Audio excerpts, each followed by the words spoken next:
네, 월요일에 만나는 정치 속풀이 시간입니다. 신지호 전 의원, 조홍천 전 의원 두 분과 함께하겠습니다. 어서 오세요. 네, 안녕하세요. 네, 반갑습니다. 지난주에 임기 첫 주가 지났습니다. 여러 가지 인선들이 발표가 됐는데 민정수석 비서관을 놓고 좀 여당 내에서도 잡음이 있었는데 결국 특수통 출신의 오광수 민정수석을 임명을 했습니다. 보니까 사법연수원 조홍천 의원이랑 또 동기이시더라고요. 예. 잘 아시겠어요? 예, 잘 알죠. 예. 예. 근데 이게 여당 내에서는 검찰개혁의 적임자가 맞냐, 특수통 인사가 가는 거에 대한 우려가 좀 있었거든요. 좀 어떻게 보십니까? 민주당 내에서는 검찰에 대해서 성악설이 만연해 있죠. 예. 검찰 성악설. 출신은 무조건 악하고 고루하고 자기들 이익만 추구하는 그런 집단으로 돼 있기 때문에 거기에서 더군다나 특수수사를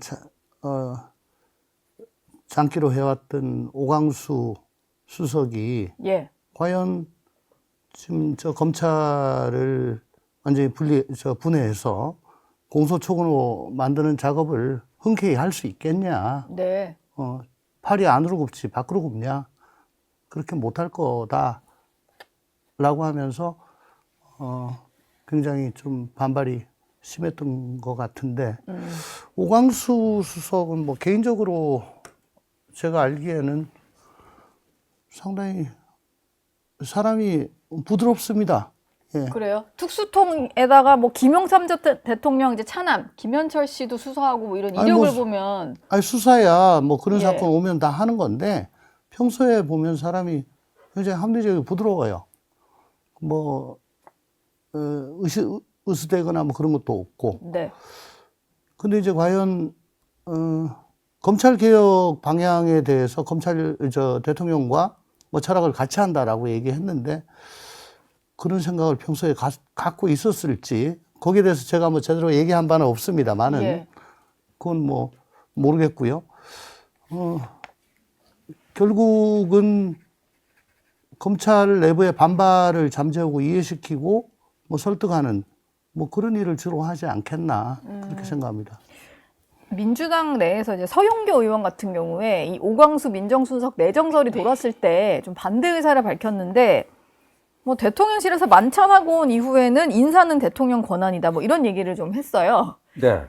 이게 약간 입장이 달라지는 듯한 모습인데 왜 이렇게 갑자기 잠잠해졌을까요? 원내대표 선거에서 이겨야 되잖아요. 근데 이제 이재명 대통령 뜻에 반하는 어떤 언동을 하게 되면 표에 마이너스가 올 거다. 그 예. 신호가 온 거죠. 원내대표 선거 때문에. 네, 당대표 선거에 나간 정청래 의원은 또 이렇게까지 얘기했더라고요. 이재명 대통령님이 하시는 인사는 모두 옳다. 모두 옳다? 모두 예, 옳다. 그래요. 예, 이게 명부의 청가를 불러야지만 네. 원내대표 선거건 당대표 당대표. 선거건 승산이 더 높아진다 하는 건데 저는 이거 이렇게 강행한 게 조국 민정수석의 어떤 사례에서 나름대로 반성적 교훈을 얻은 거 아니냐. 비검찰 출신. 예. 그때 학자를 이제 교수를 임명해 놨더니 그게 오히려 좀 덧나지 않았느냐. 이런 것도 작용했다라고 봅니다. 오히려 검찰 내부의 반발을 좀 잘 추스르면서 갈 수 있는 거는 검찰 출신이다. 이런 얘기이신 것 같고. 근데 오히려 민주당은 잠잠해졌는데 조국 혁신당 같은 경우는 친윤 검찰들이 환호할 인사다. 이런 얘기도 하고 황운하 의원 같은 경우는 개가 주인을 보는 짓을 반복할 거다. 여기서 개라는 것은 이제 이 민정수석이 되는 검찰 출신 인사가 대통령의 뜻에 반하는 걸 할 거다. 이런 얘기 같아요. 여기서 개라고 하면은 윤석열 검찰총장을 예. 얘기하는 것 같아요. 과거에. 예. 적폐청산 수사 제대로 하고 검찰개혁의 마인드가 확고하다 해서 총장으로 시켜놨는데 총장 되자마자 조국 장관을 기소하고 영장 치고 그걸 그때 이제 개가 주인을 물었다라고 얘기를 했던 것 같거든요. 네. 박은정 의원은 검사 출신이긴 합니다만은 나올 때 과정에 남편 이종근 검사장하고 예. 상당히 좀 윤석열 치하에서 고통을 받았다라고 자기는 생각을 하는 것 같습니다. 그래서 검찰에 굉장히 적대적인 태도를 견지하고 있지요. 조국 혁신당 뭐 의원들 몇 면이 좀 다 그러네요. 황운하 의원. 아니, 거기다가 어저께인가요? 그 대통령으로 됐는데 어떻게 재판을 계속하냐?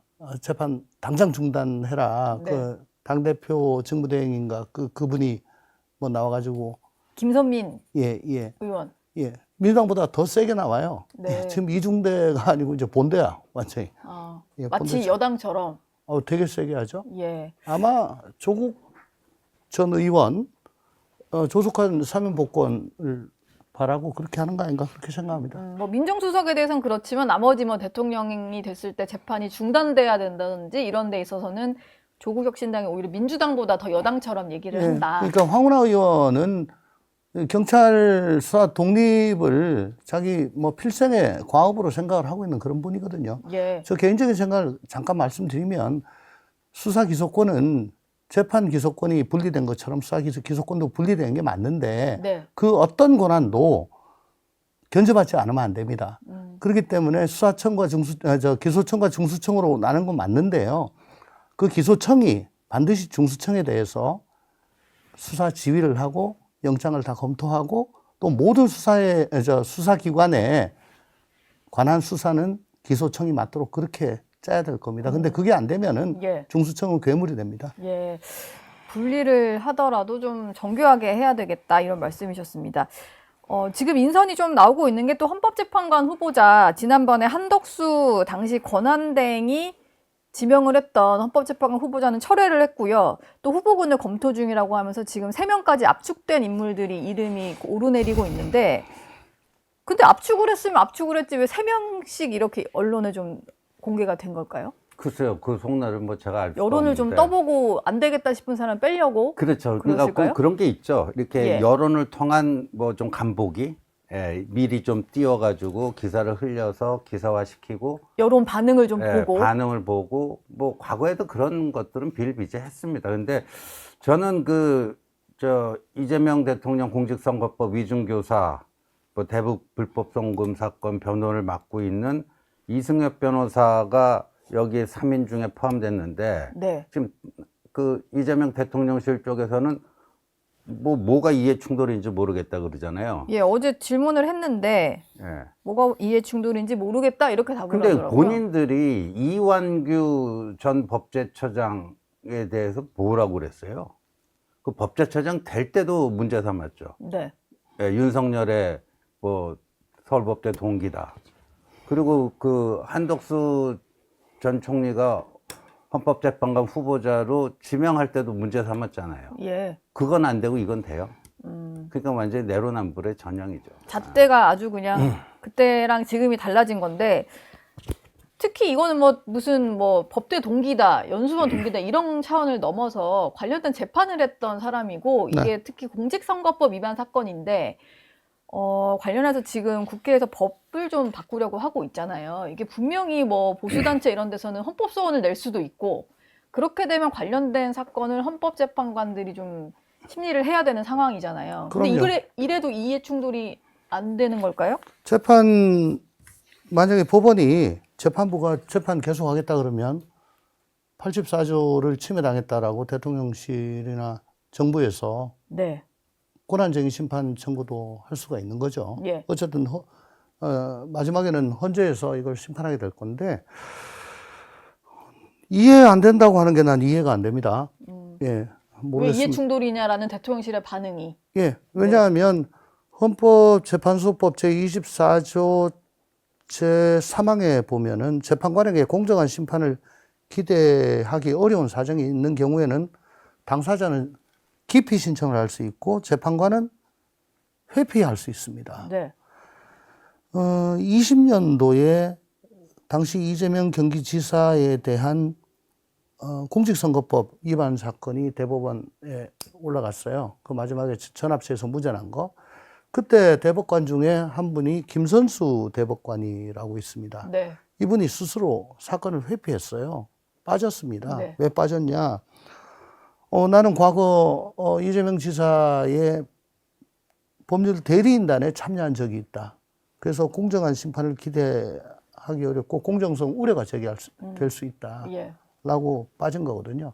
근데 요번에 그 이승엽 변호사 같은 경우에는 뭐 한 번 사건 한 게 아니고 불법 대북 송금, 또 공직선거법, 위증교사, 심지어는 형 정신병원 강제 입원까지 모든 사건을 다 참여를 상당히 했어요. 여러 가지 사건을 한 사람이네요. 그러니까 결국 이거는 대통령의 사적 이해와 헌법재판소의 원래의 공적 기능, 네. 이게 충돌을 하는 거죠. 이해 충돌이 명백하고요. 이거 이해할 수 없다는 사람은 민심에 반하는 거다, 법에 반하는 거다라고 생각합니다. 아니, 왜 헌법재판관에 임명을 하느냐? 예. 참모로는 괜찮아요. 안 그래도 지금 뭐 민정비서관, 공직기강비서관, 법무비서관 전부 다 그 대장동 변호사들도 지금 다 채우고 있다고 하거든요. 그렇게 참모로 가는 건 괜찮습니다. 그렇지만은 국가 최고 사법기관의 재판관으로서 가는 거는 그건 자기 사람을 심판에 앉히는 거잖아요. 그건 안 되죠. 예. 뭐 이게 확정된 것도 아니고 2명으로 일단 추리는 작업을 해야 되고 현재는 이제 3명 아닙니다. 정도로 그게 알려져 아닙니다. 지금 빈자리가 3개고요. 예. 왜냐하면 빈자리가 3개인가요? 한덕수가 지명했던 2명, 네. 거기다가 문영배 대행이 나갔잖아요. 지금 6자리예요. 예. 6명 있고 3개가 빠져 있거든요. 아, 그렇군요. 그러니까 그 3명 빈자리에 3명을 지금 거의 뭐 이건 확정입니다. 이 얘기는. 네. 아, 원래 임명해야 되는 자리가 있었고 퇴임한 그 재판관들이 또 있으니까. 그게 공석이 3개인데 네. 거기에 대해서 3명을 지금 문망에 올린 거예요. 그러니까 뭐 1대1, 1대3이 아니고 예. 3대3이에요. 그러면은 이게 여론을 좀 보고 지금 분위기상으로 봤을 때는 당장 이제 인선 발표 직후에 대통령실 기자들조차도 이해 충돌 논란이 있다라고 질문이 나올 정도인데 지금으로 봤을 때는 논란이 있는 인사도 웬만하면 하마평에 오르면 그대로 임명을 강행하는 듯한 모습이거든요.